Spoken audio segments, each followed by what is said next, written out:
Here's a man with two faces. A rebel and a self-acclaimed defender of the poor at the mercy of those in power.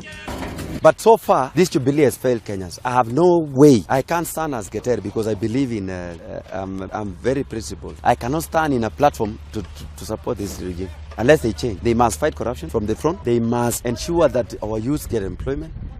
They must fix roads. They must start up institutions of higher learning because it stopped where Kibaki left. But people say you are part of a failure, you included. Even if I were to lose an election because we have failed, I'm ready to go. But we cannot insist on remaining just because we are Kalenjin and Kikuyus. Ati mtu yetu wako. It is not about mtu yetu. And I want to assure Kenyans that when people steal, they don't steal on behalf of their communities.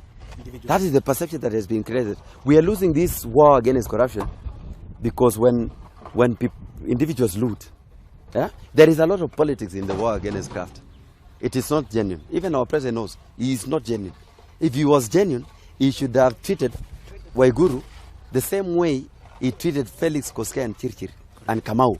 Correct. He is not genuine. But we were coming to that. And Ngilu. They said Waiguru is a woman. But Ngilu is a woman. You see, this thing is so good. This spade. Yes. Because I can do this and push it like that. It's very good. And I like it. But you can't sell it for 50,000. SGR was the cost of doing it. The cost internationally to construct a standard gauge railway, a kilometer, is worth $2 million internationally.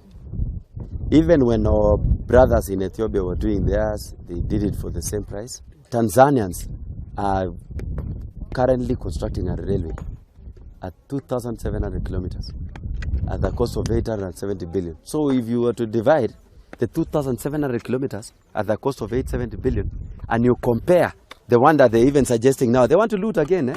From Nairobi to Naivasha, they are saying 160 billion. From Nairobi to Naivasha is 80 kilometers. That is $2 billion. 2 billion Kenya shillings. 2 billion is about 20. They have gone now $20 million. Cited. The looting is serious. Hiyo ni ukumbafu. Wachana na hiyo kabisa. Atakuja kutukombolea watu ya kupiga makelele ati kwa sababu mmekosa kandarasi. So those who are shouting, oh, kuna watu wanapiga kelele walikosa kandarasi. Wao ndio walipata kandarasi at that high cost. We were complaining because genuine businessmen were asking us.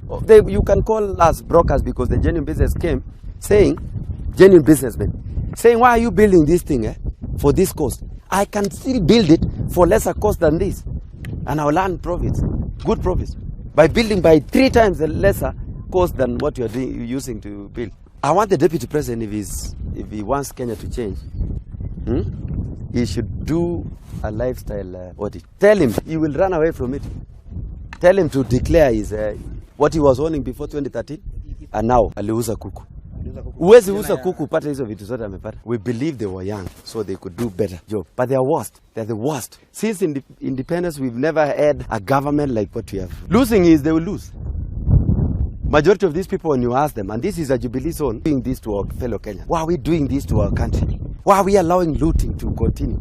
And that is why we are moving backwards as a country. We need to focus on individuals who can change. Whether they are Asians, whether they are even they are Somalis, or a minority Borana, or Rendiles, or Kurias, or any tribe, Teso, community, and we have the capacity of that person, the character of that person. His individuality is different. There is something different that is bringing change, then we'll go for that person. But we will not go for anybody just because he's a Kalenjin, he's a Kikuyu. That is the reason why we are failing as a country. And even majority of those members of parliament who are shouting and saying, oh, the position of Jubilee is different from Keter. Most of them are beneficiaries. They did a press conference to say, oh, this is a code agenda. There is no code agenda where public resources are being looted. There is no Jubilee agenda on that. We must stand as a country. The national crisis of our economic where resources are very few is because others have resorted to looting and they are investing all over. They are building in Dubai, they are building in South Africa, while others are languishing in poverty. They will sweat. In 2017, it is not about our community. You wait. So it's not about your own your own tribe mate being in that office. It is a question of your agenda being in that office. It's not your own. Because your own can be there, but he has his own selfish agenda.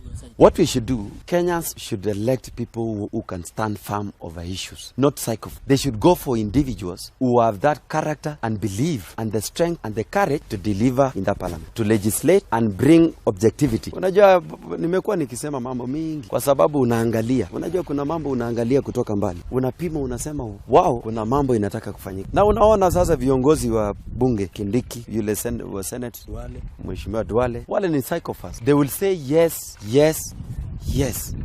They will never say no. When you tell them this is a mower, that's a mowing, grass, that one. They will ask you, that is a wheelbarrow. They will say, let me ask the president whether that is a wheelbarrow. If the president will say that is a tractor, they will say that is a tractor. So when I come on board to say this is a wheelbarrow, they will say no, this is code agenda to say this is a wheelbarrow. That's exactly what happens. When I come out to say this is a wheelbarrow, you are lying to the president. And the president knows this is a wheelbarrow. They will say, no, Keter is alone. He's a lone ranger on saying this is a wheelbarrow. Huh? He's being sponsored by dark forces to say this is a wheelbarrow. This is a code agenda to say this is a wheelbarrow.